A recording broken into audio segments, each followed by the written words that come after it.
Hey everyone, Mark from Guitar Nerds here with another Top 5 Countdown. Now, if you've listened to our podcast, you'll know that we love guitar effects, and particularly bizarre ones. So with that in mind, let's count down the top 5 weirdest guitar effects of all time. Number 5. One of the most recognisable effects used by guitarists since the 1960s is the rotating speaker. From Jimi Hendrix to George Harrison, the Leslie speaker was an integral part of guitar music well into the 1970s and provided a distinctive warble to otherwise dry guitar sounds. But the weight of the dual spinning speakers and large cabinet size meant that lugging a Leslie around wasn't an option for everyone. These days you can get the same effect from pedals and plugins, but in 1972 your only option was the Maestro Rover. Looking like a bad prop from a 50s sci-fi film, the Rover was designed to sit atop a mic stand and was only 19 inches in diameter and 9 inches high. Considerably smaller and lighter than the huge Leslie cabinets of the time, and with its own built-in power amp, the Rover was a more convenient solution. With an adjustable spin speed and 2 customizable presets, the Rover was quite the tool for guitarists looking for lush rotary tones. Don't believe me? Check out the official demo video. Where would you be without Rover? Or with the Rover? Rover can win you over with any one of its exceptional features. It has an infinite speaker speed range. The Rover can be slow, medium, or fast. While the effect wasn't unique, the overall strangeness of the Rover means that it's number 5 on our list. Number 4. How could we possibly leave off an effect that became known as the Sound Freak? Originally billed as a synthesizer, the Synthy Hi-Fi was designed by David Cockrell in 1971 for EMS, and was actually more of an analog multi-effects than a synth. Combining a top boost, fuzz, octave, ring modulator and a range of modulation effects, the Synthy Hi-Fi was years ahead of its time. 2-foot controllers acted as remotes for any of the onboard sliders, and the lack of presets meant that the Hi-Fi needed to be reset manually each time it was used. Made famous by David Gilmour, the Synthy Hi-Fi can be heard on Dark Side of the Moon and is still in Gilmour's collection to this day. The Synthy Hi-Fi is now considered to be the holy grail of analog units. The range of effects, unique build and bizarre tones make it worthy of this list. Number 3. Number 3 on our list takes its inspiration from a Japanese megastar. Since 2007, Hatsune Miku has been wowing audiences with her stage shows, TV appearances and hit singles. The weird part? She doesn't exist.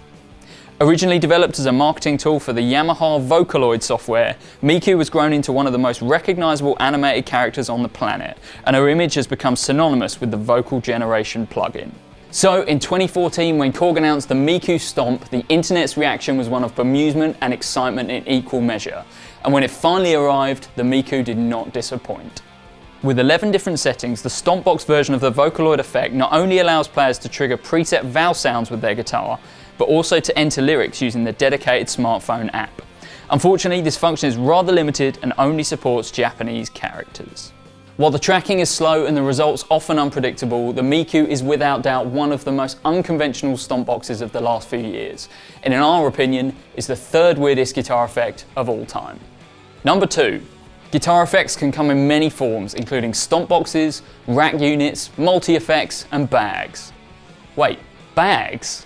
Launched in 1969, the custom electronics The Bag was to be worn slung around the player's shoulder and was a precursor to the effect we have come to know as the Talkbox. Much like the Talkbox, the Bag's fabric sack housed a driver that would fire the guitar signal into the player's mouth via a plastic tube. This sound would then be shaped by the player moving their mouth to create a talking effect that would be picked up by their vocal microphone.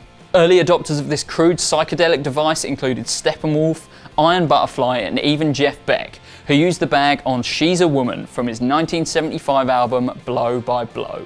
While incredibly unique at the time, the bag was unreliable and not suitable for bigger gigs. Lucky for us, Bob Heil came along a few years later with his high-powered Talkbox, an effect that is still in production to this day. Number 1. So we've had effects that model Japanese pop stars and effects that look more like bagpipes than guitar processors. What could possibly be number 1 on our list? Released in 2016 for the princely sum of $7,500, the Zvex Candela Vibra phase has more in common with a work of art than your bog standard stomp box. Based on a 200-year-old heat engine designed by Robert Stirling, the Vibra phase centers around a candle that not only powers the unit via solar cells, but also powers the spinning modulation disc and activates the photocells when it shines on them. This design allows the player to manipulate the Univibe style effect using differently shaped discs. A complicated piece indeed. Never designed for the mass market, the Candela Vibra phase is a shining light in a world of amp-in-a-box pedals. And yes, pun intended. So different from everything ever released, it had to be number 1 on our list. So there we have it, the 5 weirdest guitar effects ever made. But did we miss anything? Let me know in the comments below. If you like what you saw, remember to like and subscribe to Guitar Nerds because we've got more videos coming for you very, very soon. Thanks very much, we'll see you next time. Did you know that you can now support Guitar Nerds on Patreon? Patreon is a platform that allows you to help creators from all over the world keep making the things that you love. Head over to patreon.com/Guitar Nerds to help us keep making videos and podcasts from as little as only $1 a month.